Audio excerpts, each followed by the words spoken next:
4, 3, 2, and 1. Ladies and gentlemen, welcome to another episode of the Project Egg Show. Today, we have the honor of speaking with Michael Alden, founder of Blue Vase Marketing, founded based on the values taught in the book The Go-Getter. And under his direction, the company is going to be a premier direct response firm that covers every aspect of direct marketing. In addition, Michael has some incredibly powerful and impressive accolades that I could not even get close to covering in this very brief introduction. So without any further ado, how are you today, Michael? You know what? I'm fantastic, but it's early, so I'll get better. That is an awesome answer. I'm definitely gonna start saying that. That's So I amazing. learned that from Zig Ziglar, and it throws people off, man. They're like, "What? Or else I'm fabulous," and they say, "Well, what's better than fabulous?" I say, "I don't know. I'm working towards it, though."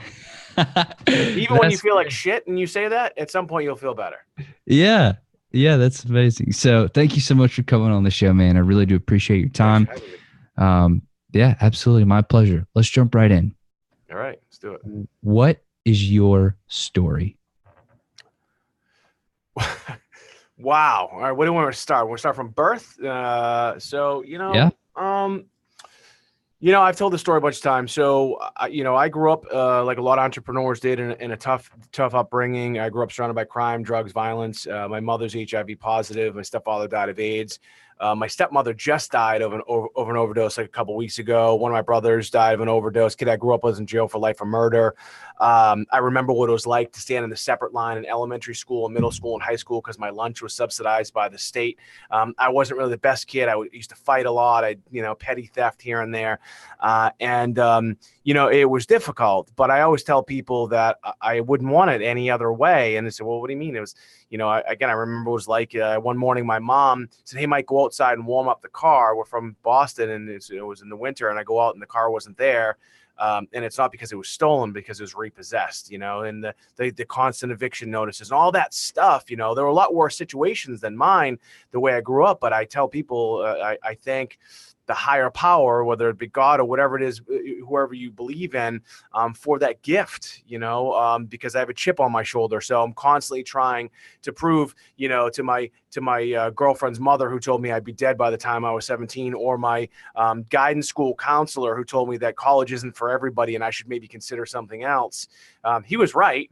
And he was actually giving honest advice, but that really pissed me off, So I kind of grew up, again, surrounded by all this negativity and this difficult stuff, but it drove me. And the challenge is that I have, again, family members, friends grew up the exact same way that are dead, in jail, addicted. And people say, "Mike, well, what makes you so different? Why were you able to achieve, quote, success?" And it's such a fluid term, like whatever. We could talk about how to define success later on. But at some point, I'm just on a mastermind call, a mastermind that I'm a member of. I'm not running it. I'm on with these other guys. I started to think about when I was a kid, what makes me different. And really at the end of the day, I decided that I didn't want to be that kid anymore. I decided that I didn't want to go down the path that a lot of my friends are going down. And it was at like 14 years old. That's when you make the decision. You can make these decisions at any point in your life. And I made those decisions. And, there's a little bit of, quote, luck along the way. But at the end of the day, I saw a different life for myself, and I'm still working at it. Wow. Yeah. That's it. That That's all, folks. Tune in next time. So let's talk about that time when you were 14. Mm-hmm. I really want to drill down into that experience. Like, what was the turning point? What were you thinking? How did you make that decision? Yeah. Two things happened. It was two that I can remember. It was probably a little bit more than that. One of them was, I was fighting. I was stealing. I was like a tough guy. And one day my parents are my parents were divorced, but they were still kind of, my father was always kind of still in the picture. And he brought me for a walk on the beach. And he turned to me and he says, so you want to be a gangster? How you want to be a thug? And I was like, what are you talking about? He's like, you're fighting, you're stealing, you're drinking, you're doing, I never did any drugs, but I was like, probably pretty close, And I said, what do you mean? He says, look, if you're going to do this, he says, I'll introduce you to the right people. I said, what do you mean? He goes, I'll introduce you to real gangsters. I'll introduce you to real drug dealers. I'll introduce you to real thieves, and we'll just do it right. And he was talking to me. I smiled because he was talking to me, and he seemed very serious, and he probably was, like as if, he was like a proud father, and he was gonna he's like, congratulations. He was like, you're being a made man or something like that. And I was like, and then he's like, by the way, just so you know, if you decide to go down this path, and I guess I'll put you in front of the best guys that I know. Be prepared to go to jail. Be prepared to carry a gun. Be prepared to get shot at. Be prepared to get robbed. And I was like, holy shit, I remember that. And I'm like, that's not really what I want to do. I mean, I thought of myself as a tough guy, and I was, but it's like, man, I don't want to do that, And there was another time. So I'm here in my studio in Beverly, Massachusetts. It's where my home is. It's where my business is. And I was in another town called Peabody, Mass, right next to Salem, Massachusetts, which is where the witch trials were. So a lot of people know that. And I was playing basketball. I'm a big dude. I'm not really a basketball guy, but we were playing basketball. This is pre-cell phone. I think pagers were definitely around. But these kids knew who I was. And there's again, no Facebook, none of that stuff. And they knew who I was. And I came home and I told my mother, I was like, hey mom, I'm in Peabody and these kids knew who I was. She said, how did they know who you were? And I said, well, it's because I beat up so-and-so, and then I beat up this other kid, and I beat up this kid, and they heard about what a tough guy, I was. I didn't say it like that, but I said something like, yeah, they'd heard that I'd beat up, so-and-so. And then she said to me, is that how you want to be remembered? And I get chills every time I tell the story, because I remember where I was. I was sitting in our apartment in state housing right here in Beverly, Massachusetts. And I don't remember what I said to her, but I remember internalizing and saying, fuck, no, I don't want to be remembered like that. And so then I did start to think about, like, okay, so I'm a big dude. I like to fight. I was good at football. My grades were horrible. I was seeing some other kids.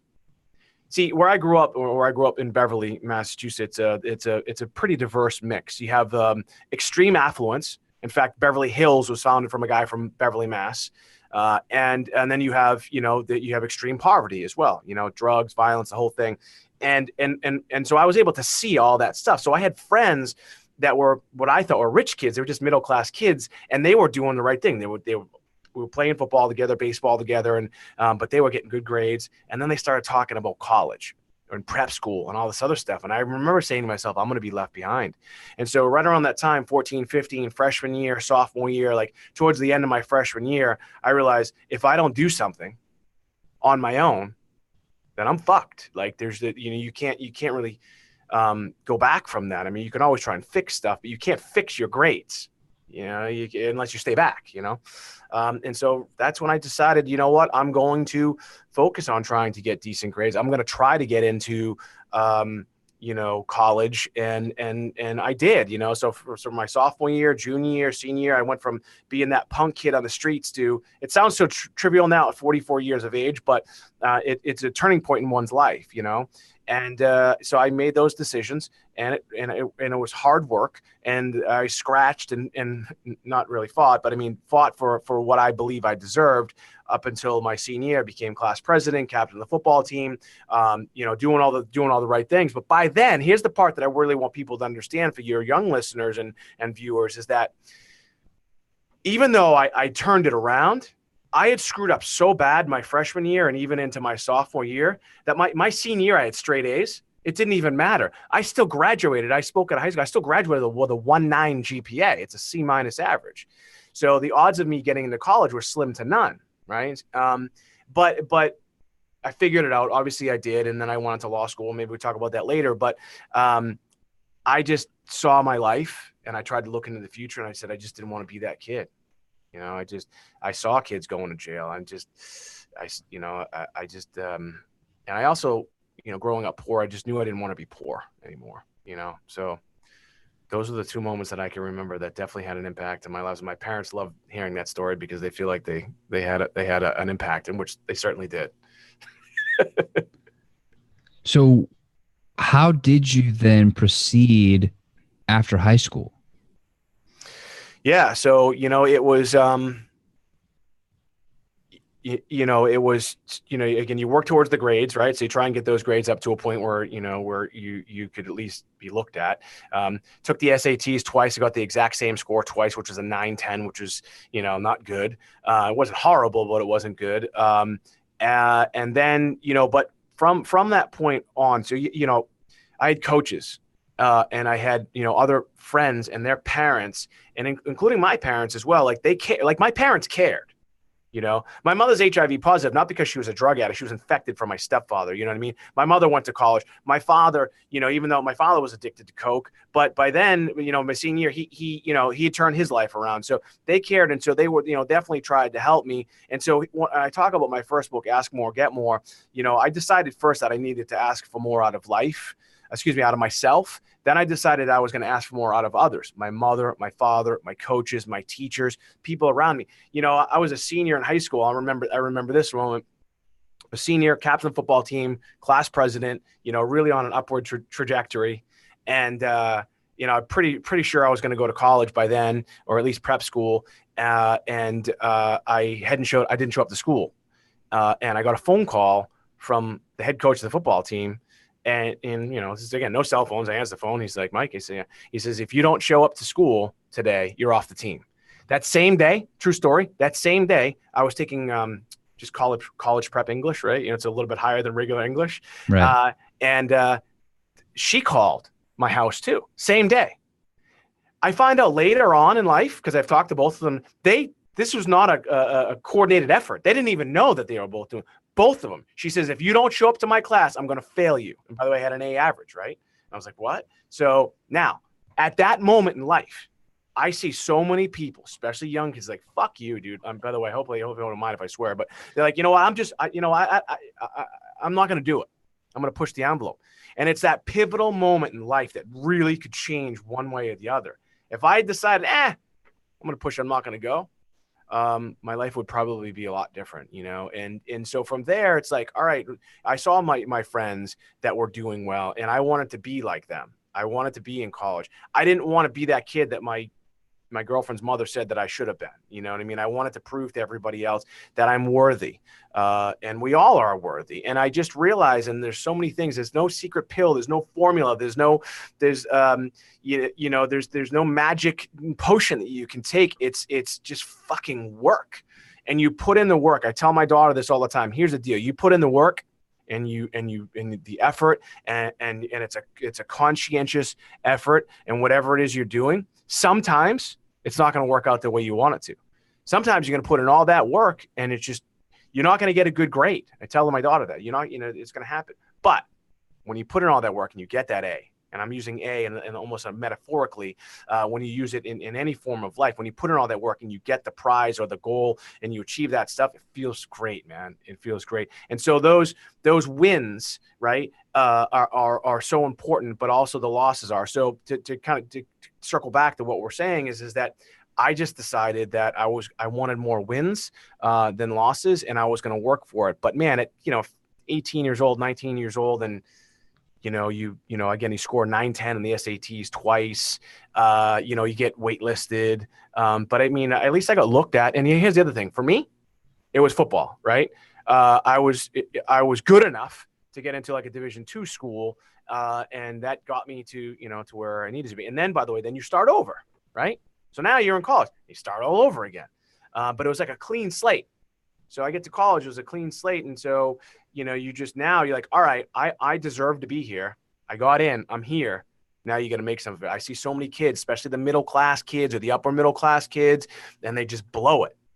Way better education, way better upbringing, a lot more advantages, and they just blow it. I see a lot of the poor kids, like kids like me, that make it there. They take advantage of it. They take advantage of everything possible. And I tell people all the time, exploit the opportunities that are given to you. It's It's not a negative thing. Use them to your advantage. Ask more, get more. So again, it's the essence of my first book. So I'll let you interject and just keep going. I love this, by the way. And Thanks. just for the record, you can curse as much as you want. Oh, good. All right, good. All right. Unedited, unscripted. Okay, cool. Because I'm from Boston, so we swear a lot. So you got to college. You have a clean slate. Right. You're like, all right, this is my chance. This is my opportunity. What do you do from there? Yeah. So, it's back to that non-secret formula. You're just working hard, so here's the thing too about growing up the way I grew up. So at a very young age, I was not making the right decisions. I drank at a very young age, but I saw a lot of things I probably shouldn't have seen at a young age. So, but by the time when I got to college though, like none of that was like a big deal to me. Like girls weren't a big deal. Drinking wasn't a big deal. It's like, whatever, I still did that stuff, but I also knew that. So when I got into college, it was more than just grades. It was a lot of the things that I had done: class president, captain of the football team. I did a lot of volunteer stuff, and I didn't do that shit just to get into school. I did it because I wanted to. But then I also had had recommendations, from local congressmen and local officials and things like that. So I felt as though that I owed them a duty to make sure that I put in the effort. My first semester, I got a 2.75 GPA, which is like a C+, B- type average. And I was like, all right, cool. Like, I know I can do this. But then again, as like people like in now my other book, I'm not trying to sell my books here, but it's like, okay, 2.75, that's great. I'm not failing, better than half the other people, but now it's an uphill battle, man. Like I knew I wanted to go to law school, right? So I had to continue to put in all that extra effort. And again, same thing. You get to my all the way to my senior year, straight A's, and I graduated with exactly a 3.0. So I started out at 2.75, and I graduated 4 years later with literally exactly a 3.0001 or something like that, which again is borderline to be able to get into law school. So I worked hard, and people talk about this, and I was talking about this in another podcast recently, where there's this big thing where like you guys got like Gary Vee, Ty Lopez, Cardone saying, college is a scam or it's not worth it and all these other things. And I'm like, well, hold on a second. I don't know how Gary Vee went to Mount Ida because he shows his grades. I love Gary, love him, but he shows how he got straight Fs or whatever in high school. So how did he get into Mount Ida is really my question. I don't know. Maybe he talks about it. I never really knows. I don't know exactly what happened, but he went to college. Okay. Grant Cardone went to college. I'm not sure if Ty does. I don't know if Ty did or not or whatever, but all these guys out there saying how what a waste it is. Now here's the challenge. These guys are outliers. These guys aren't like the normal, average, everyday people. I've been to Ty Lopez's house at a small, intimate setting. I've talked to Ty. I've been on Grant Cardone's show. I've hung out with Grant Cardone. I've been in rooms with Gary Vee. These guys are total outliers. They're the hardest working guys you'll ever meet, and they're brilliant. They really are. Forget about college. So, but my soapbox moment here is don't discount college because you see those guys. There are things you can learn there, like what I learned, okay? You learn that, all right, well, if you see these guys going out Thursday, Friday, Saturday nights, even Sunday, drinking, doing all these things, at some point, something's going to suffer, So I made the decision, all right, well, maybe I'm going to go out once a week, all right? I'm just going to go out Friday or Saturday, pick it, Sunday, all day Sunday. I'm in the library all day Sunday. Why? Because I had to. You know what I mean? Like there are some people that are, quote, naturally gifted, I guess, but I had to read this stuff. And I, and I didn't get, a lot of this stuff. And then, we'll get into law school at some point, but I just had to put in the work. It just is what it is. And here's the thing, is a little gem from that. Once you realize that, and by the way, this is pretty much everybody in any aspect of your life from birth to death, it's always work. And once you can get comfortable with that and recognize, I got to work in order to be successful, then it just becomes easier. It becomes easier because you're mentally prepared to say, all right, I got to put in the work. And when you don't put in the work, it's just not going to happen. So college is the same thing. You learn, all these different things in college. Again, the ability to manage time, what it feels like to work really hard and get a great grade, what it feels like to work really hard and not get a grade that you expected. I played college football. So that you have to be able to manage that discipline and that time. And by the way, I was, it's the classic high school hero, college zero. I didn't start one game. Little side note, John Cena was on my team, the WWE guy. So you learn this stuff, these social skills that are almost immeasurable. You can't put a grade or a number on them. So I would say to people, yeah, college is expensive, but here's the thing. Go to your local community college, go to your local state school. Like Salem State is now a university near me, and people used to talk shit about it all the time. It's a great school. I took some classes there one summer, and I learned a lot. And, take some classes, go to your local community college. After I graduated college, before I went to law school, I took a Spanish class at the local community college because I realized that I had made it 4 years. I was fluent in Spanish, but I had forgot everything. And I took a class at a community college before law school because I wanted to continue and further that education. I've lost it all since, but there's a great value in education, especially learning from others who have done it. And a lot of times at the community colleges, they usually are. They're not even usually, well, it's a mix, but a lot of them are actual professionals in their field, that are, they're professional speakers or business people or whatever it is, or maybe even they teach in high school or things like that. So they're doing the things that they're teaching about, they're not just lifelong professors. So then you have this aspiration to go to law school. Right. Where does that come from and how do you make that happen? Yeah, it comes from growing up in the projects and seeing, to be quite candid with you, I felt as though that the police had too much power. I saw what they could do, and I saw what they did do. I also, it's crazy, man. When you're a kid and you write down like, what do you want to be when you grow up? And they'd be like, fireman, doctor. I wrote down lawyer. I don't even know how I knew what a lawyer was. You know what I mean? Like my mother didn't work at a law firm or any of that stuff. And so I just knew that I wanted that. And I also think about the levels of success.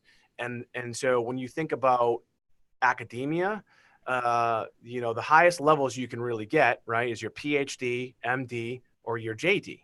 Now, your JD, which is Juris Doctor, which is an attorney, there's one more level. It's called your LLM. It's like almost like your master's in law. So you can go a little bit higher. But I said to myself, I'm like, if I could, man, imagine this kid that grew up in the projects who was fighting and stealing and getting in trouble, and everyone said he should have been dead. Like, imagine if that kid graduated law school. Like, how cool would that be? When I was a senior in high school, I tell this part of the story. The kid I grew up with was in jail for life for murder, and like literally, this kid was my neighbor. I mean, I grew up with him. Like, we knew each other. I mean, we weren't best of friends, but we were close friends. And it was a horrible thing, and it made international news. And I had to testify in that trial. Okay. My senior year in high school, I had to testify in that trial to the things that I saw when I was a freshman in high school. Now I'm a senior and I'm class president, captain of the football team. And I was on the fucking front page of the paper in my football uniform against the district attorney. His name's Kevin Burke. And it destroyed me. Like emotionally, it was really, really difficult time. But I'm getting to the point of law school is that, so I get to now where I want to go to law school. And so I'm doing well. I'm actually, I interned for a congressman when I was in college, did some great things there. And I went to Kevin Burke and I said, hey, I want to go to law school.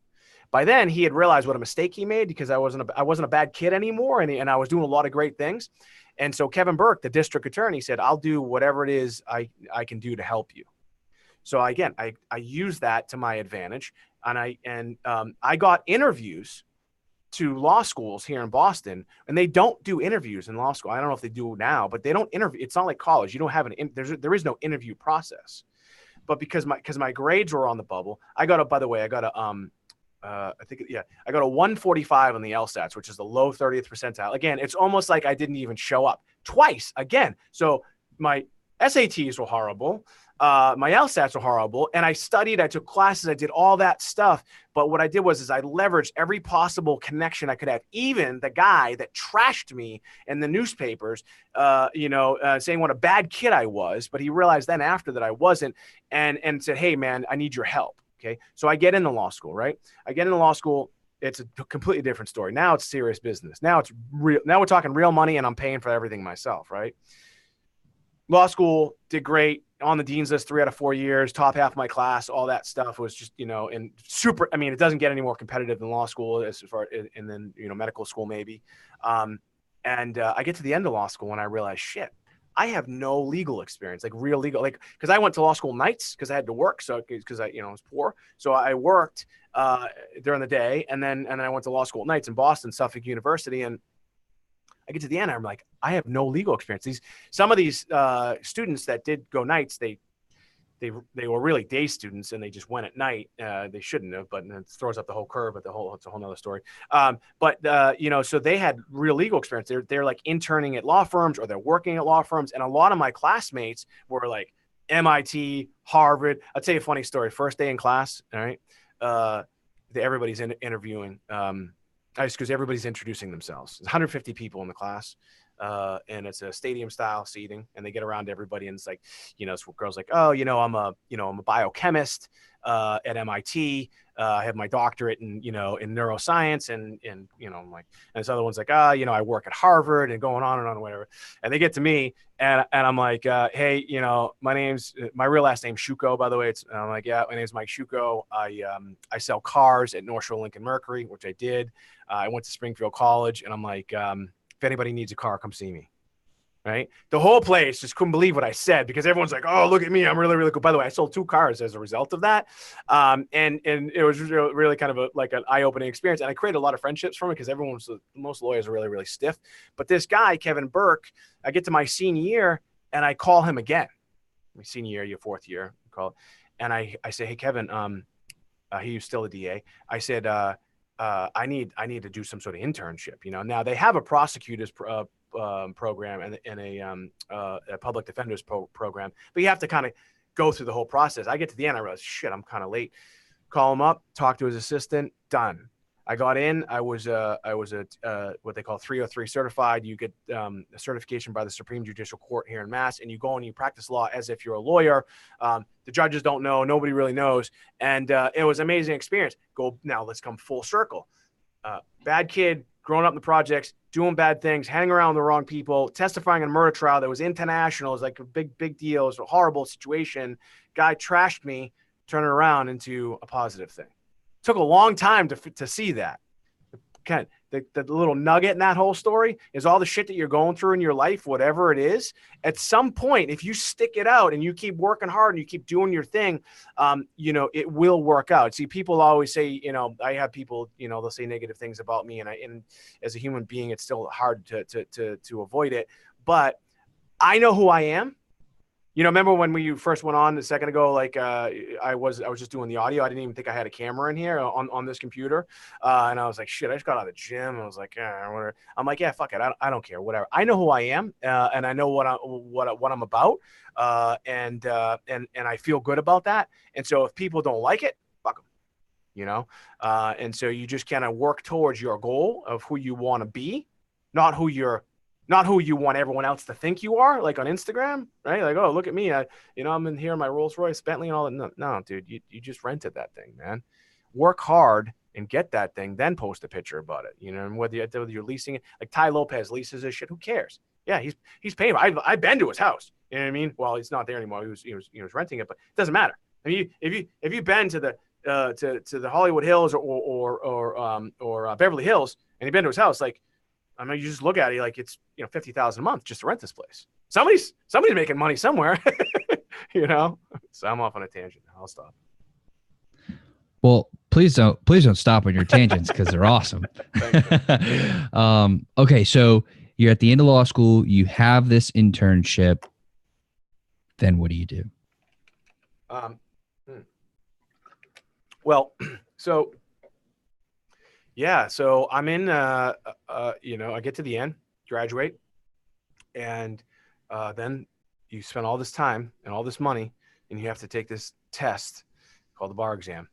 And during that time, I had a business. I talk about it in all of my books, and it was failing. And so I'm in law school. I'm running this business, and I had to declare bankruptcy while in law school. And that was really, really difficult thing to do, because one, it's just, you don't feel good about yourself, but two, it's actually a question on the application for the bar exam. Have you ever declared bankruptcy? And I was like, why is that a question? And so I actually had to call the board of bar receivers before I declared, because I wanted to make sure that I would at least get admitted. Even if you pass the bar exam, the board of bar review still has to sign off on it, So you could have potentially taken the bar exam pass and they say, no, we're not going to let you in. And that happens very rarely if you have maybe been arrested for something that was, immoral or unethical. That's usually when that happens.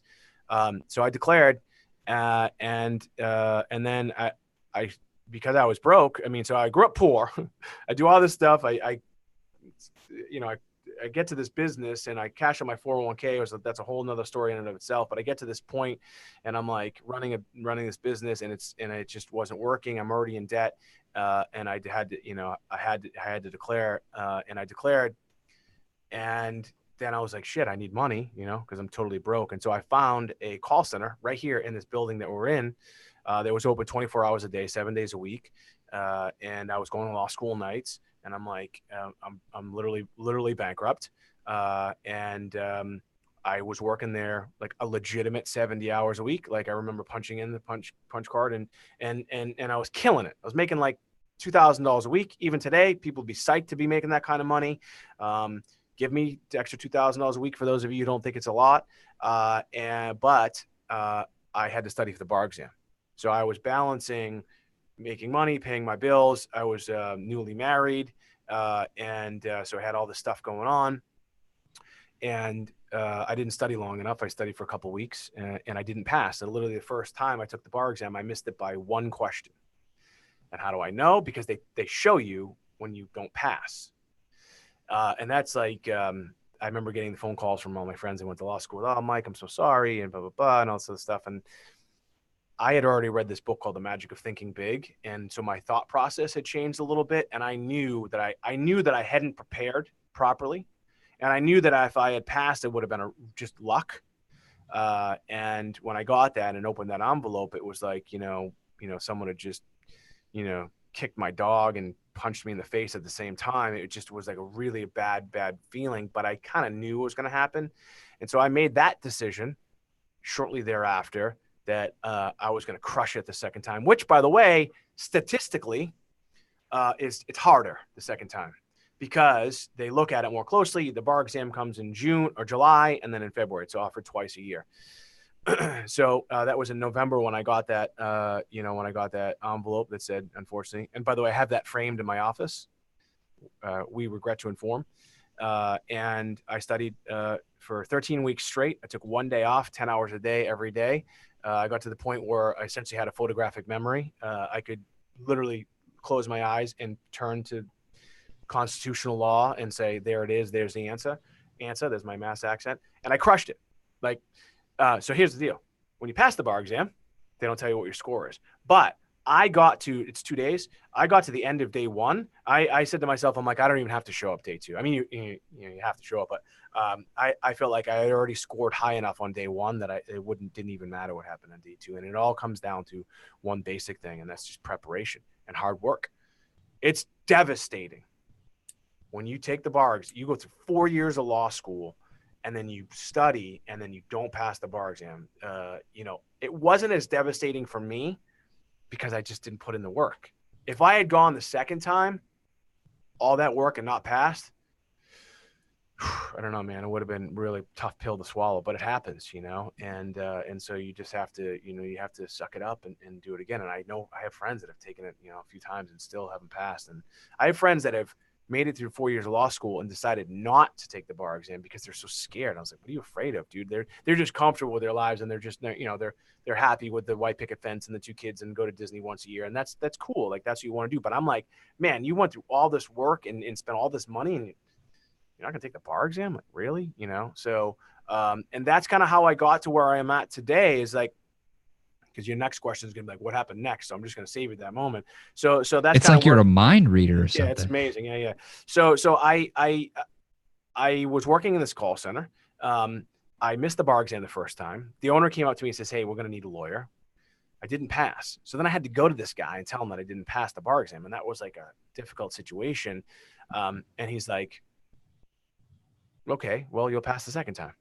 And he was like really positive about it. And I was like, all right, yeah, cool. He's like, when you pass, just come see me. And so I did. we passed, and then they hired me. And here's the crazy part.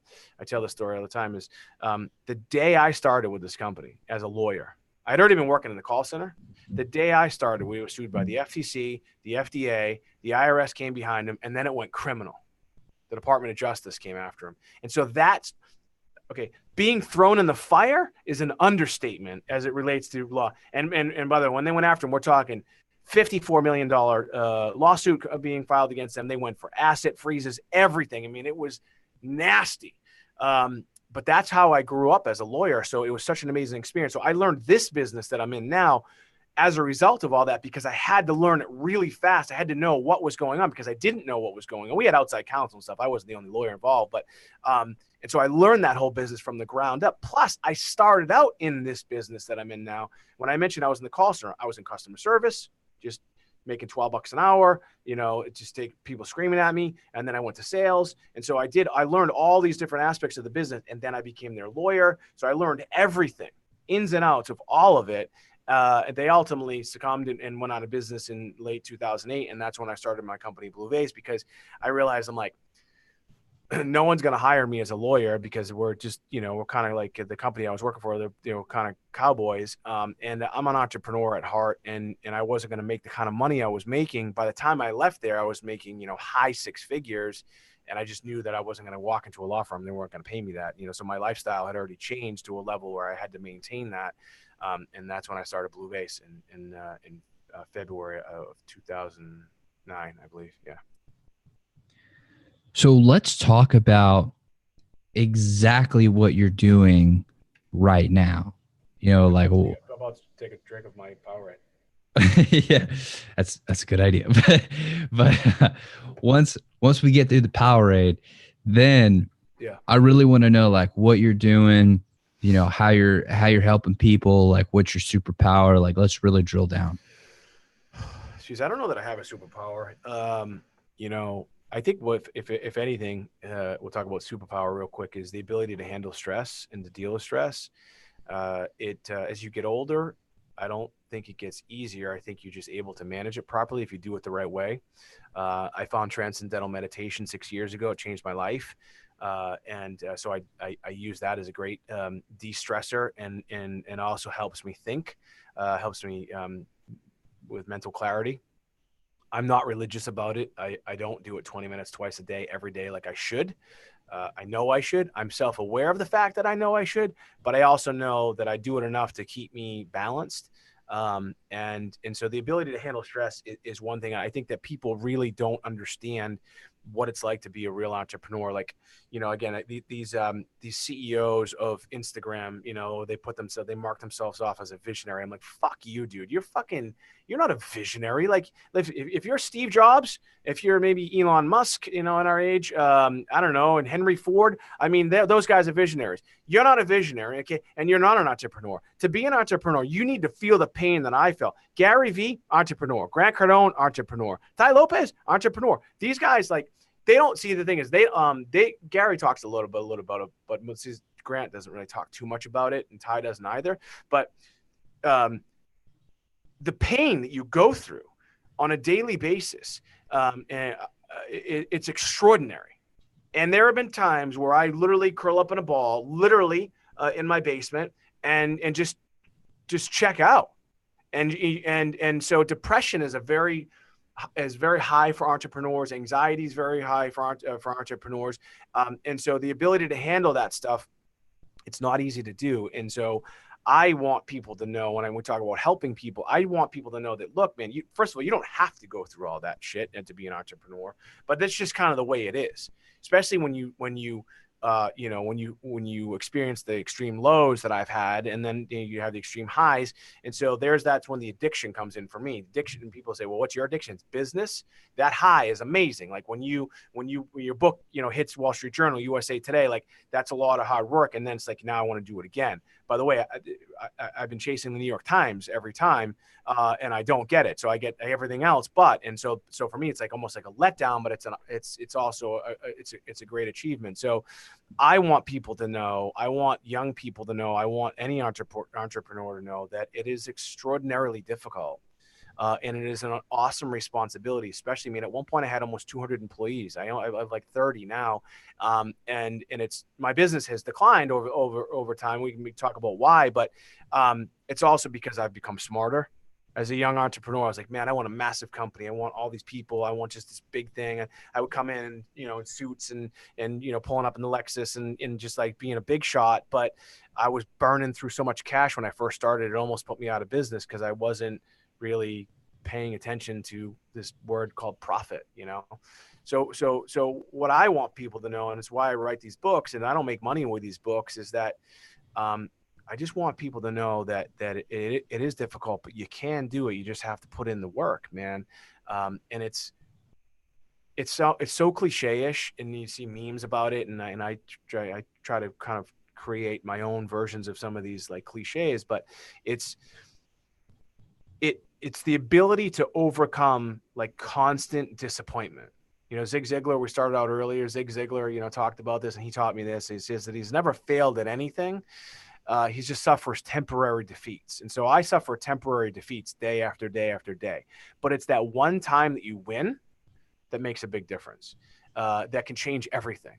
And it's the superpower is to be able to go through that. And then it is not a superpower. It's just be like, all right, fuck, I'm going to do it one more time. Or I'm going to put now. And here's the other weird part about this. And I struggle with this is that, so I have people that work for me and, we're like, look, I launched the vodka. Love it.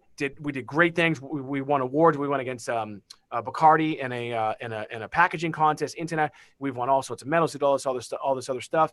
But ultimately, I had to shut it. I had to shelve it. No pun intended, because it just wasn't making us money. I launched a daily fantasy sports company called Draft Demons. Spent a shit ton of money with that. I was trying to compete against DraftKings, and the only reason why I did it is because. I think the guy's name is Jason, the CEO of DraftKings. We both got the 40 under 40 award in Boston, and I tried to talk to him, and he was just a dick to me. So I came home like, fuck him, I'm going to compete. That was a bad idea. I lost money in that. I backed an artist. Love his art. His name is Blake Emery. It's in the, that didn't work. I got involved in cryptocurrency. I have a mining operation in Illinois. It's still running right now. I got like 100 Bitcoin miners right now. It's underwater. I've done hundreds of infomercials, and we only have like 3 that have worked over time. So it's constant disappointment, and that sucks. As a human being, I don't care what anybody says. It does not feel good. So it's like, all right, you got to dust yourself off, take a deep breath, and just be like, all right, just move forward. And when I mentioned that I have people that work for me, they see this shit. They don't handle it like I do. They're like, oh, it's just another failure. I don't look at it like that, and that's why I'm sitting in the corner office, and that's why, I have the things that I have.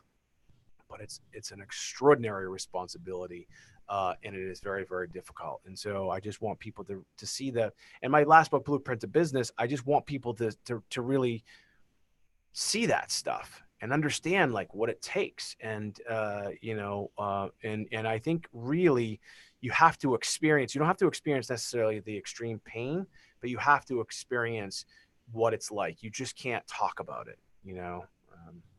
Yeah. That's what I'm trying to do for people, I guess. So let's talk about like what services and products, like what do you sell? How do you actually practically, like, what does your business do? Yeah. Because all this stuff doesn't work. So the stuff I'm sorry. So it's a weird, and this is why my business has been declining, because we're in the direct response long form infomercial business. Our primary core business. We do some stuff on radio. We're obviously doing stuff on the internet. And we did some stuff in retail, but primarily like 90% of our revenue comes from long form advertising. So we built this company from the ground up. And when we built it from the ground up, like our systems, we have our own CRM, we have a lot of these things that are in place that we realized over the past 2 years, that we can kind of take all those assets that we've built and just plug them into the quote modern, day marketing of digital marketing, social media, and things like that. And so we sell a lot of dietary supplements, health related products.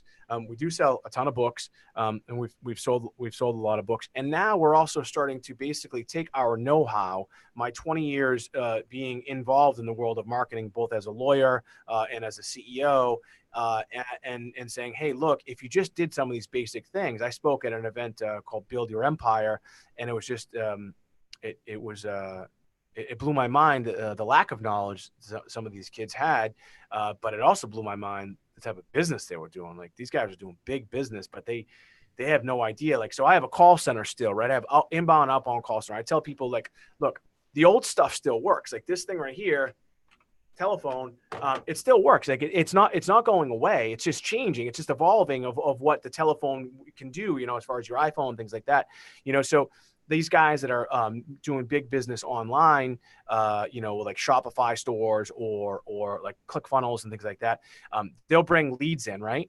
And then you're only converting X amount. You'd be lucky if you're converting like 5% of them. And so the other 95%, they send emails. Maybe the smart ones might even do some text messages because they might get them to opt in, but they don't reach out to these people, and one-on-one, like human communication.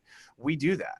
And I show people, look, a lot of times the reason why you have abandoned carts, the reason why people didn't check out or whatever, is because they just wanted to talk to somebody.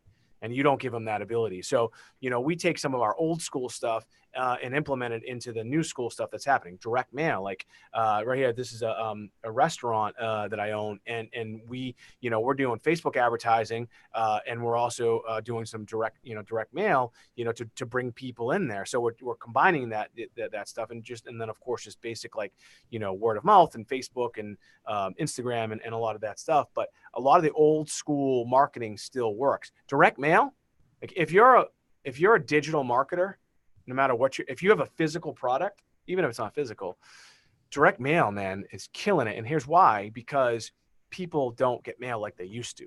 So if they get a nice piece in the mail and you put together a nice copy and things like that, which we know how to do, they're going to look at it and you're going to get a response, So those are the things that we're doing now. So we're kind of like almost transitioning in a way to, we've always been a full service direct response. We have our own fulfillment, like right here in the building, we ship our own stuff. So a lot of our stuff's internal. Where I'm sitting in our own radio studio right behind me, like we talked about earlier, about film production studio, where we can do product shoots. We can do, actual infomercials or whatever it is you want to put on television or the internet. We have photo booths where we can take product shots. We ship stuff for people. And now we're saying, hey, look, we can do this for you. I never thought of it like that when I first started, because I wanted to control everything. Again, it's just stuff I just didn't realize. It's actually a lot more profitable to become a service provider than anything, because I'm not shelling out all the cash now, right? I'm not putting up all the money, and because I've spent my own money, like hundreds of millions, I am hypersensitive to using other people's money. Like I just did a book marketing campaign for a guy, and it was 6 figures. Low 6 figures, but it was still 6 figures. For all my books, I spent close to $2 million marketing my books. It's a crazy number. I'd made tons of mistakes, but we hit all these lists for a reason, right? Because we figured it out. And I felt uncomfortable. It's such a weird thing saying, hey, look, man, I need 25 grand for this or that or whatever, because I just don't like spending. I just want to make sure that it works, because not everything works. And so I feel like in my company we feel very, very good about that we're not just a lot of these these social media marketing agencies that Ty Lopez teaches people what to do. They don't know what it's like to spend money and lose their own money. I do. And I know what it's like to spend $1 and bring in $3 as well. So we're kind of taking all that knowledge and applying it for the average everyday, business, local businesses, restaurants, just smaller brands. Right now, we're doing it for authors. We're doing kick-ass shit for authors. Like here's the thing: I can take any book in any genre, and I can make it a #1 bestseller on Amazon in less than 24 hours. I took this guy that I'm talking about. He was an unknown self-published author. I took him to #1 across everything on Amazon. I took him to the #2 book in the world. Michelle Obama was behind him on barnesandnoble.com. And I made him a Wall Street Journal USA Today bestselling author. And nobody knows how to do that. So I'm really excited about that, because a lot of these authors, they write a book and they even get a big publisher. Like my publisher's Wiley & Sons, the 5th largest in the world. But they don't market like I do. And so if you're an author and you write a book, you're like, oh, cool, I'm just going to just put it out there and it's just going to be awesome. No, it's not. You have to market it. So I'm showing authors that, hey, if you want to become a #1 bestseller on Amazon, I can do that for you in 24 hours. It's not going to cost you 6 figures, but it's going to cost you some money, or you just try and do it yourself and make the mistakes I did and figure it out. You can figure it out. It just take you some time, So really excited about that. And you know what, if we're going to talk about a superpower, I would say that is that, like, if there are any authors that are listening and watching right now and you want to take your book to #1, or you really, really want to, get it out there, hit me up, find me on Instagram, Twitter, Snapchat at Mike Alden 2012, and I can show you how to do it. But again, it costs money. It's not a ton, but it costs money. Oh, look at that. You put blue vase right up there. That's cool. Did you do that? Or is that me? No, that's you. Oh, it says blue vase right in the corner. I thought I did that. I thought you did that.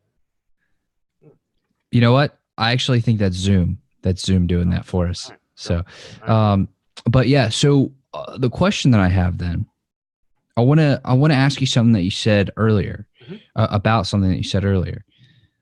When you were having that conversation with your mom and she was like, is that how you want to be remembered? Right.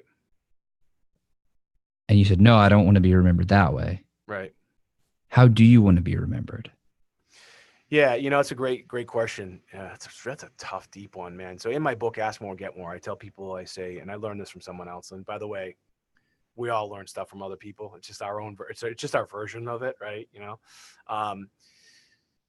I say, today, write your own obituary and think about how you want to be remembered, And so when I think about, legacy, and when I think about, when you leave this earth, I don't have this kind of grandiose, like, thought of like, hey, I want my name on buildings or anything like this, stuff like that. Although, my law school, we're talking about a little bit, not names on buildings, but, setting up, scholarships and things like that. So how I want to be remembered is I want to be able to help people, and I want them to remember that I helped them.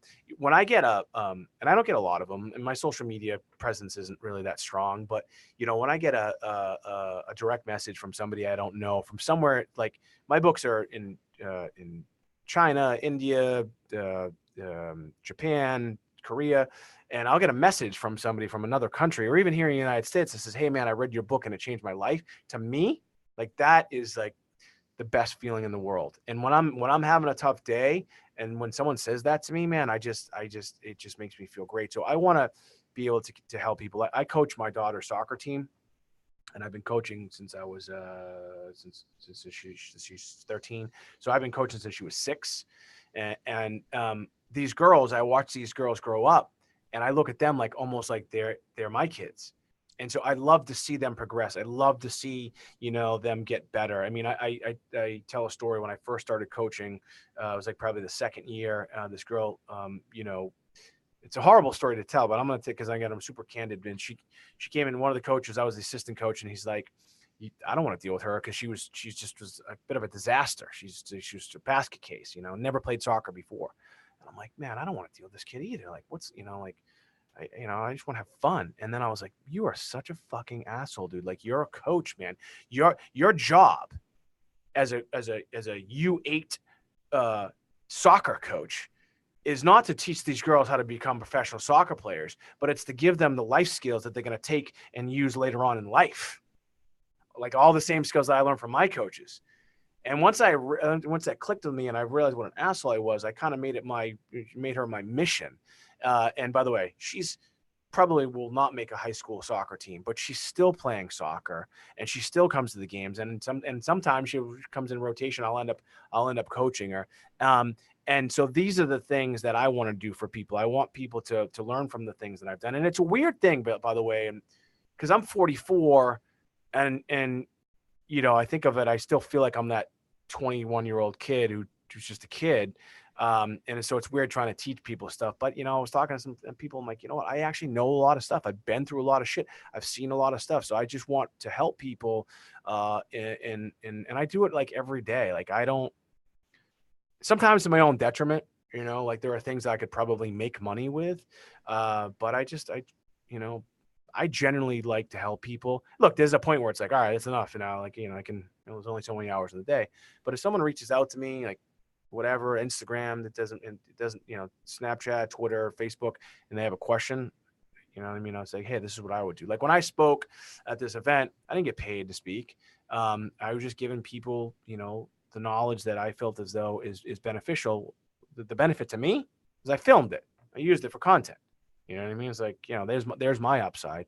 Yeah, I mean, so I think that's where I see. And then at the end of the day too, people say, what's your why? Like right now, my daughter will always be my why. And I want her to see the real life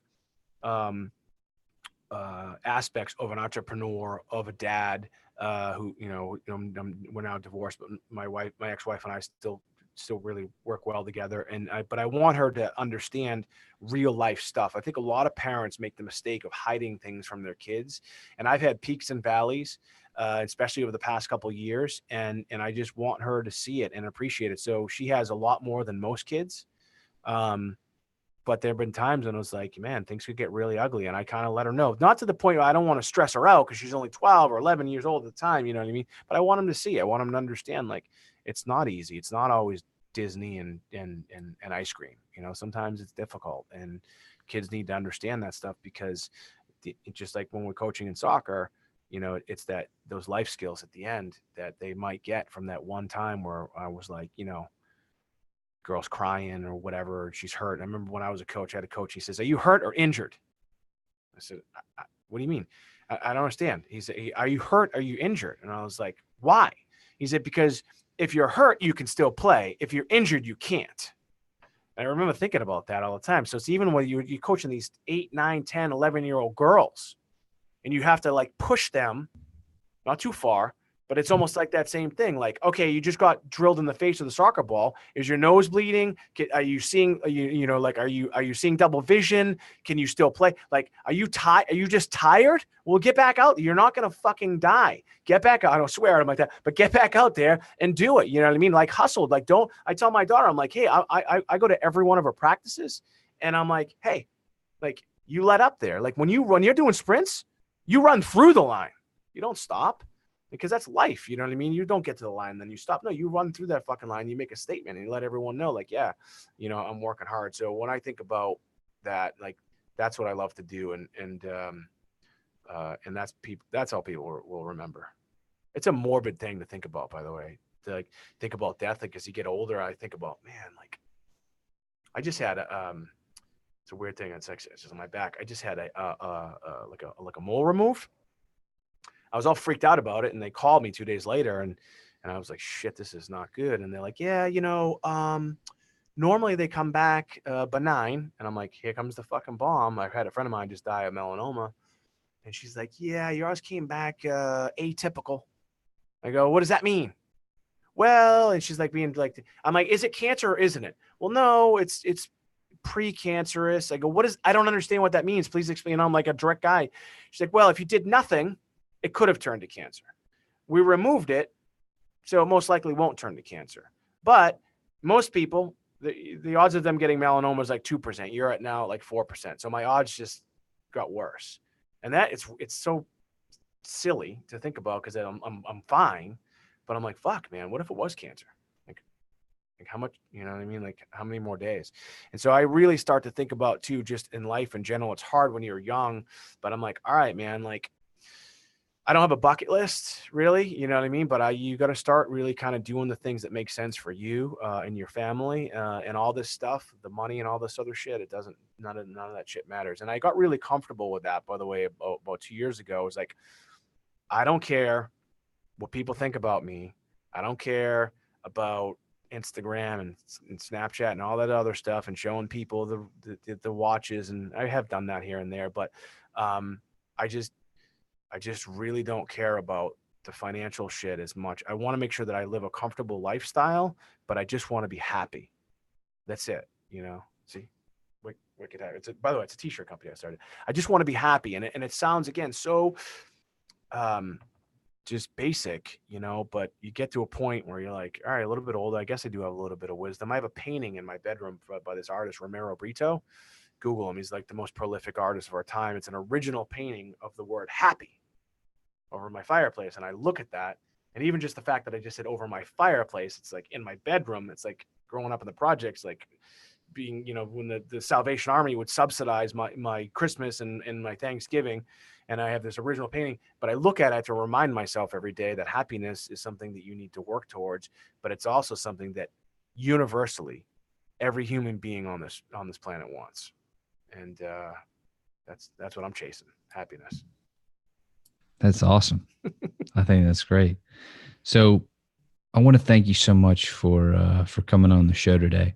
I really do appreciate your time, and just have a few more questions, then we'll wrap it on up. Let's do it. So one of the things that I feel is, and this is my opinion, but I really feel is a bedrock of humanity is connection on many different layers. I want to know, and I'm interested in learning what your philosophy is on developing deep, meaningful, and genuine connection with another person. Great question. So when I spoke at this event that I told you about, the theme of my speech was on something I call connection capital. And I learned that from a friend of mine. His name is Larry Benet. I've always done it my whole life, but he kind of coined the phrase connection capital. And so when I started my business, I didn't know rich people. I didn't have money, but up until that point, when I was practicing law at this other company, I had developed great relationships with people that we did business with, because I became more than just a lawyer. I was more like a biz dev guy. I was essentially like the CEO at the very end, because my old boss just had all such a drug problems, and it's very well documented and it's out there. So, and so I essentially kind of like became the CEO, but I had developed really great, meaningful relationships with the people that we were doing business with. And so I always tell people, behind every business, there are humans. Even with AI and everything else, there are always humans behind there. So to have that connection capital, as far as in business, it is worth more than dollars in your bank account.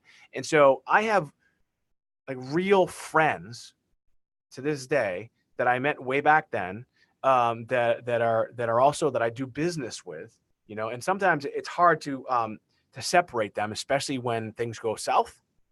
But, and which happens, and it's happened to me, it happens all the time. It's just life and just business. Things go south, and all of a sudden you owe somebody a few $100,000 and like, oh, fuck. But if you're really good friends with them, it actually makes it easier, because you have that connection capital. You have that real deep rooted friendship. And so I think that it is the currency of humanity, to be able to have a real connection, with people. And it's weird, because I'm somewhat of an introvert. I would say I'm an introvert. I'm definitely not an introvert. I think I'm more of I'm like a loner, where I have a lot of friends, but I don't like hang out with people all the time. You know what I mean? I don't. In fact, last night I should have gone to this event in Boston. I just didn't. I actually had soccer practice.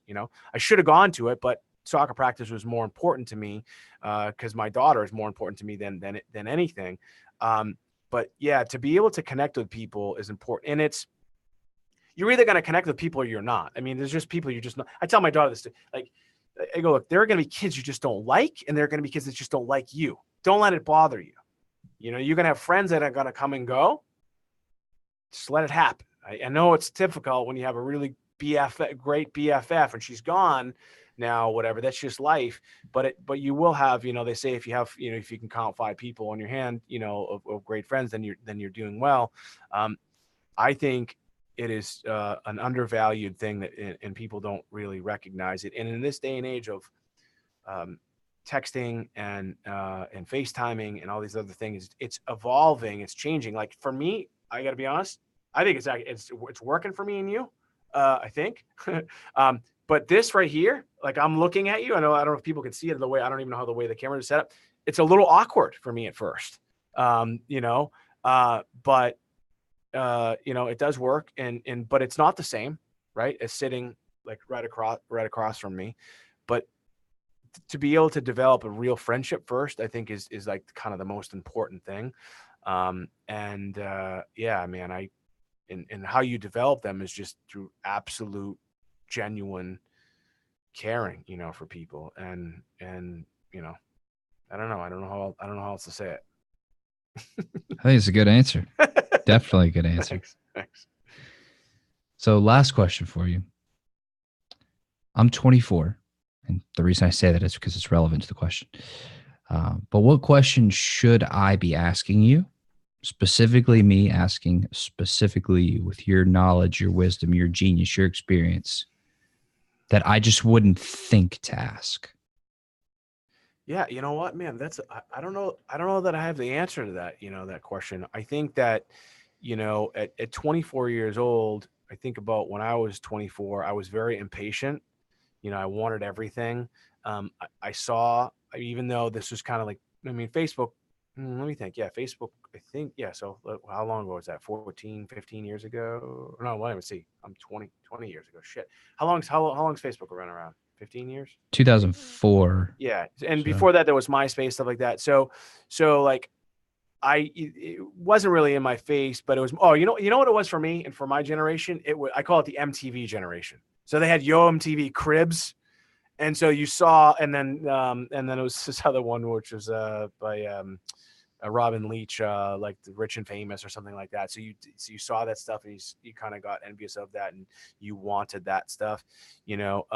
I think patience is something that if I'm if you're going to ask me the question, I'm just going to give you the answer. I think you need to be patient.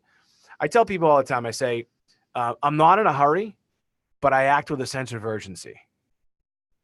So in everything that I do, so like, I know if I just keep working at it with a sense of urgency, that it'll eventually get there. I think patience is important, but don't misinterpret what I'm saying. People are like, oh, well, see, there's all these people too. They think, well, it's just going to happen because why? Because you think you deserve it? No, dude, you got to go out and get it. So like you reached out to me. I didn't even know you. I don't even I don't even know how we connect. I know you reached out to me, and I don't know, you just seemed like the way you reached out. I liked it. And I was like, yeah, let's do it. I just, so like, it's stuff like that. Like Gary Vee talks about it all the time. Listen, I do this stuff too, that, like, okay, so I started this brand called Wicked Happy, right? Wickedhappy.com. And so it's, we're doing stuff for restaurants. It's apparel. It's designed to make people happy. It's fun. But it just started. Like, we have 136 or 140 followers on Instagram. It just started. I think it's something that can be big. So what am I doing at 44 years old, the CEO of this company and doing big things? I'm following Gary Vee's advice, and I'm reaching out to influencers one by one myself. And be like, hey, this is like, this is t-shirt company. Would you be interested in, and some of them, like Gary Vee, will say they're going to come back and say, oh, I want $1 million or whatever. But I'm doing it. So I'm putting in the work. I think that patience, and I think that just recognizing that you do have to put in the work. Like, I will take out the trash at my company if I have to, and no matter how big I get or things get, you have to be able to do the work. And do the shit that most people want. Again, my book, Blueprint to Business, I talk about the things that most people don't want to do, like what you're doing right now in creating content. And before we went live, I was like, dude, I want to talk to you offline about how you're doing what you're doing. You're broadcasting on 17 different platforms. I have no idea how to do that. Like, that's kind of cool. So your generation is teaching my generation the things that we need to know, that we want to learn how to do. And I think that's awesome. So you also have great value to add to me, right? Because when we hang up, or when we finish, I'm like, dude, show me how to do this. And by the way, what you're doing right now too, for the people that are watching and listening, I think that podcasting and vlogging, or whatever we want to call it, is such a great tool for connection capital to develop relationships. I have become close friends with some people that I didn't know otherwise, that I reached out to you, just like you did to me. Like Ryan Blair, he wrote the book, Nothing to Lose, Everything to Gain. He wrote Rock Bottom to Rock Star. He's the CEO of a company called Vase, did almost $2 billion in revenue. I reached out to him because every time I would go to the airport, I would see his book next to my book. And I'm like, who is this guy? And I reached out to him, by the way, 5 or 6 times, not one response ever. And then all of a sudden, boom, he responded. And now we're like, I stayed at his house. It's a different lifestyle because it's Hollywood and versus it's, but great guy, doing great things. just a genuine, just nice person. We're the same age, but he has so much knowledge that he's taught me, since then. And we just became great friends, all because I reached out to him because I just wanted to have him on my podcast. And so my point is that this medium that you're using and that so many people are, it's a great way just to connect with people and build value in their lives as well. So I don't know that I answered your question, but I tried. Well, it was a valiant effort, and I definitely got a lot from it. So, so thank you very much. And I really do want to say thank you very much, Michael, for coming on the show today. I really do appreciate it, and it's been an honor to share this time with you and to get a little peek into your world. So, thank you very much. Thanks for having me. Appreciate it. Absolutely. I want to go ahead and give the audience some actionable tips. We're fired up. Heard your story. Heard some of the things that you're doing. What are some actionable things? Maybe one or two things that the audience can do right now in order to start seeing some quantum leaps. Yeah. And again, it's almost just what you said. It's start now. Like I just posted about this on Instagram. So many people say, I call it if I had only syndrome. If I had only done that, if I'd only listened to Mike, if I had only, read that book, and if I had only, then my life would look like this. I'm the type of person that when I say I'm going to do something, I do it. Like this Wicked Happy, I was like, hey, you know what, man? I think we could do a bang up job. And I'm an attorney, so we checked it out and make sure we could trademark it. We're doing all this. I'm like, it's such a cool term. It makes sense. It's in line with where I'm at in life right now, where I'm seeking happiness, so I therefore want to help other people with happiness. So I took action, and you know what? It may not work. This one I feel really good about. I feel like it's going to work because of just what we're trying to do. And so you just got to start now, like literally right now. People ask me all the time, they say, oh, I want to write a book. And I say, oh, great, cool. Well, what should I do? Start writing. How? Well, do you have a pen? Yeah, there you go. Just start writing. No, I don't have a pen. Okay. Do you have an iPhone? Do you have yeah. Okay. Start just typing it. Listen, I'm an author. It's kind of cool to say, best-selling author, Wall Street Journal, all this other stuff. But I had no idea how to write a book. Okay. I just started writing. My book, Ask More, Get More, I did handwrite almost all of it, and then I typed it. So I just started writing. So I tell people, man, whatever it is you want to do, because I don't know what you want to do. I don't know what your goals are. You just have to start moving. People say, I don't know where to start. Well, you just have to fucking start. You have to do something. Like, make a decision. I just posted about this on Instagram. So many people don't want to make a decision because they're paralyzed with fear. They're paralyzed because they don't know the answer. Okay. The only way you're going to know the answer is to start doing it. They say the best way to learn is by doing, right? Doing or teaching, right? And so I say, look, just start doing it. Like, I don't, I don't know your world. I don't know what you're trying to do. You just take steps. And Gary Vee, again, I do love the stuff he says. He goes, look, there's this great thing you can do. I'll give you the website. It's Google, right? You just say, Google it and figure it out.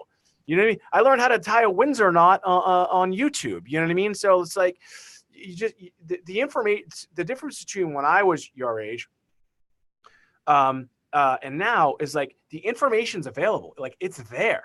Whatever it is you want to do or figure out, it's there. And then you just have to just go ahead and do it. And I'll tell you this, another thing is don't let people, I call them, I don't believe in dreaming. I tell people dreaming is for sleeping. Let's start doing, but I'm just going to use the word dream because it's what people understand. Don't let someone else steal your dreams. Your mother, your father, your spouse, your brother, your sister. Those are usually the ones who screw it up for you. It's just the way, it's just life. Yeah. What do you want to do that for? You sure you want to do that? Like, I had my dad say to me, you sure you want to go to law school? And I'm like, what do you mean? I'm fucking, yeah. What? Are you sure you want? Of course I want to go to law. You know what I mean?